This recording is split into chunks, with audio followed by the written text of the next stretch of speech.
رسول الله إليكم جميعا الذي له ملك السماوات والأرض. وقال تعالى في موضع آخر وما أرسلناك إلا كافة للناس بشيرا ونذيرا. صدق الله العظيم. উপস্থিত দুই পাশে নুরুদ্দিন সাহেব, সানোয়ার সাহেব, মোল্লা খালিদ সাহেব এবং আরো সবাই আপনজন,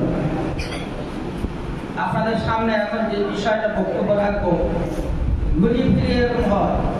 ইসলাম সবার জন্য, ইসলাম পরিপূর্ণ এক জীবন ব্যবস্থা, ইসলাম আমাদের জীবনের জন্য মোকাম্মাল নিজামে হায়াত, এসব বলা যায়।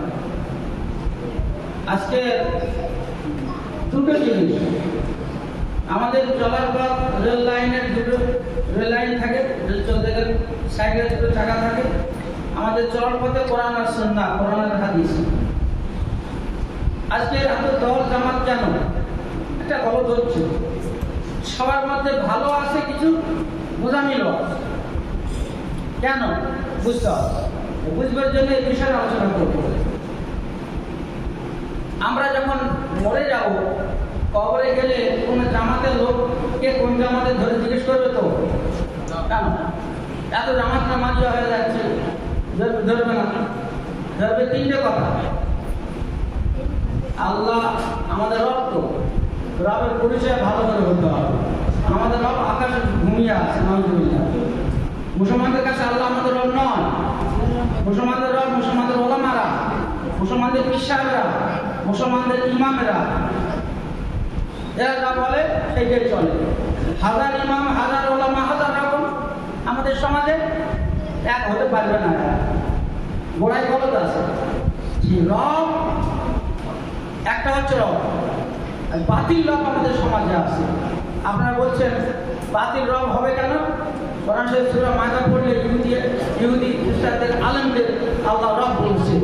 রব মানে সবাইকে নিজে চালায়, দেখাশোনা করে। দ্বিতীয় কি, আখেরাতে জবাব দিতে হবে, পরকাল হবে।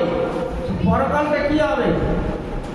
এই জীবনের শুরু থেকে মরা পর্যন্ত যা যা করেছি জবাব দিতে হবে।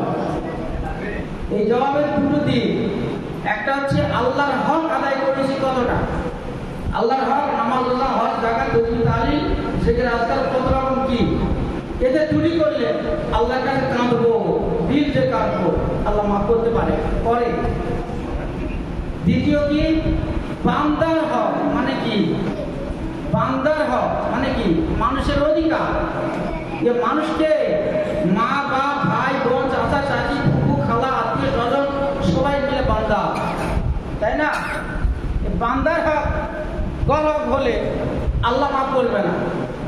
আমাদের সমাজে আলেম ওলামারা, বক্তারা বলবে হজ করো না, সব গুনাহ মাফ, বলে না? হজ করলে এখন ধুয়ে পশুপতাকে ধুয়ে যাবে না। আল্লাহর হক মাফ হবে, বান্দার হক মাফ হবে না। আমার কথা ভাবো। আমি কিছু কথা আলোচনা করব। আমার নতুন কিছু ভাই আছে, পুরনো কিছু চেনা পড়ে আছে, ভাবতে হবে যে আল্লাহর হক আর বান্দার হক। আল্লাহর হক আল্লাহর কাছে কাঁদলে মাফ হবে, বান্দার হক কখনো মাফ হবে না। বান্দার কাছ থেকে মাফ নিতে হবে। তৃতীয় কথা কি? কবরে জিজ্ঞেস করবে। তৃতীয় কথা হচ্ছে যে নবী সম্পর্কে কি চিনি আমরা? হযরত মুহাম্মদ কজন এতগুলো আছে, কজন মাত্র? হযরত মুহাম্মদ বলুন, চুপ।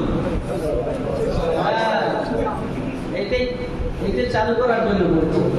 নাম শুনে চুপ করে থাকলে কৃপণ, বড় কৃপণ। বাবা লটর পটর হচ্ছে কেন? সে হয়েছে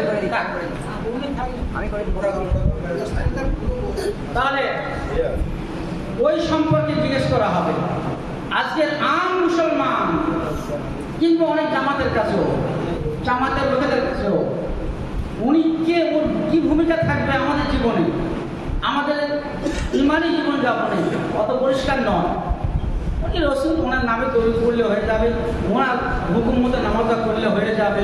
উনি ব্যক্তি জীবন ছিল না, সমাজ জীবন ছিল না, অর্থনৈতিক জীবন ছিল না, কিছু লোক বলে ইসলামের সাথে রাজনীতির খবর কি বলে না, হ্যান্ডমেল লেখা থাকে, মোজামিল কথা, রাজাগুলি কথা, ওরা ইসলাম বোঝে না। ইসলাম বুঝতে হবে, ইসলাম বুঝতে হবে। মক্কা থেকে মদিনায় গিয়ে কি করলো? কেন বাবা নবী ইমামতি করবে, নোড়াই নোড়াই নোড়াই করতে গেল কেন? এটা ইসলাম। নবী যা করেছে সেটা ইসলাম, নবী যা বলেছে শিখিয়েছে সবটাই ইসলাম। ও ফাঁকি দিয়ে কাটছাট করে ইসলাম থাকবে না। আজকের মুসলমান সমাজে ইসলামের পরিচয় স্পষ্ট নয়। ইসলামকে ভালো করে চেনে না, ইসলামকে কাটছাট করে চেনে, ইসলামকে একটু ধরেছে সব বাদ। একটু আলোচনা করব। আমি আপনার সামনে কি বিষয়ে আলোচনা করছি? সবারই জন্য ইসলাম। সবাই আমরা যারা বসে আছি এই সবাই না কি? তাহলে শোনো, সব থেকে প্রথম কথা আল্লাহ কোরআনের কথা। কোরআন সবাই খুলুন, 7 নম্বর সূরা আরাফ 108 নম্বর আয়াতে আল্লাহ বলছেন, কুল, বলে দাও। মন্ত্রী সার্কুলার দিলেন, ওসি সার্কুলার দিলেন, নোটিশ দিলেন। কুল মানে ঘোষণা দাও, ইয়া আইয়ুহান নাস, সমস্ত মানুষ শোনো। কে বলবে? নবী বলছেন। নবী ইন্নী রাসূলুল্লাহ, আমি তোমাদের কাছে আল্লাহর রাসূল, জামিয়া, তোমাদের সবার কাছে, আমি তোমাদের সবার কাছে আল্লাহর রাসূল। আমরা মুসলমানরা আমাদের স্কুল পাঠশালার আমাদের ছেলেদের শেখায় আমাদের নবী হযরত মুহাম্মদ সাল্লাল্লাহু আলাইহি ওয়াসাল্লাম। হ্যাঁ, মুসলমানদের নবী হযরত মুহাম্মদ। এই যে অপরাধ হেতুরে ডাক্তাররা যারা ইসলামের ধ্বংস করছে, ইসলাম আমাদের জন্য নয়। কি বলছে? সমস্ত মানুষের জন্য। ভারতবর্ষে 140 কোটির বেশি মানুষ, মুসলমান 24, 25, 30 কোটি, 110 কোটি আল্লাহর বান্দা নয়। আল্লাহর বান্দা হযরত মুহাম্মদ সাল্লাল্লাহু আলাইহি সাল্লাম 30 কোটি মানুষের নবী, ওদের নবী নয়? এই কথা থেকে বলা গেল কি যে আল্লাহর নবী হযরত মুহাম্মদ সাল্লাল্লাহু আলাইহি সাল্লাম, আল্লাহ বলছে তুমি বলো আমি সবারই নবী। ঠিক তো? তাহলে আমাদের ভুল আছে, এই ভুলটা সংশোধন হবে। দ্বিতীয় কথা কি? কোরআন শরীফের সূরা সাবা 28 নম্বর আয়াতে আল্লাহ বলছেন, বলে হে নবী, ইন্না আরসালনাকা কাফাতাল লিন-নাস, সমস্ত মানুষের জন্য তোমাকে আমি পাঠিয়েছি। সমস্ত মানুষের জন্য তোমাকে পাঠানো হয়েছে। কাকে? আমাদের রাসূলকে। বাশীরা ওয়া নাযীরা, দুটো কথা। এই দুনিয়া এরকম চললে, এই কথাগুলো মেনে চললে, এই তরিকায় চললে দুনিয়ায় শান্তি হবে, আখিরাতে শান্তি হবে। আর এরকম চললে দুনিয়া বরবাদ হবে, দুনিয়া ক্ষতি হবে, আখিরাত বরবাদ হবে। বাশীরান নাযীরা, মূল কথা এটা। আরেকটা আয়াত দেয় কোরআনের সূরা আম্বিয়া 107 নম্বর আয়াতে আল্লাহ বলছেন, ওয়া মা আরসালনাকা ইল্লা রাহমাতাল লিল আলামিন। তার আগে আলহামদুলিল্লাহি রাব্বিল, কি হলো? আলহামদুলিল্লাহি রাব্বিল আলামিন মানে কি? আল্লাহ আমাদের রব। কোথাকার রব? তামাম জাহানের। এই বিশ্বে, এই পৃথিবীর না। এসে চাঁদে গেছে না, মঙ্গল গ্রহে গেছে না, আছে তো? জঙ্গলে কারা বাস করছে? আরব দেশের মুসলমান, আমরা মুসলমান শুধু না, বিশ্ব ব্রহ্মাণ্ড যেথায় যা আছে, যেখানে অস্তিত্ব পাওয়া যাবে, প্রাণীর অস্তিত্ব পাওয়া যাবে, তিনি সবার জন্য রব। তিনি সবার জন্য রব।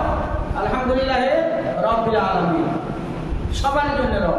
এই সবাই পারে মুসলমান নয়, সবাই পারে এই মসজিদ থেকে ওই মসজিদ না, এই মহল্লা থেকে ওই মহল্লা নয়।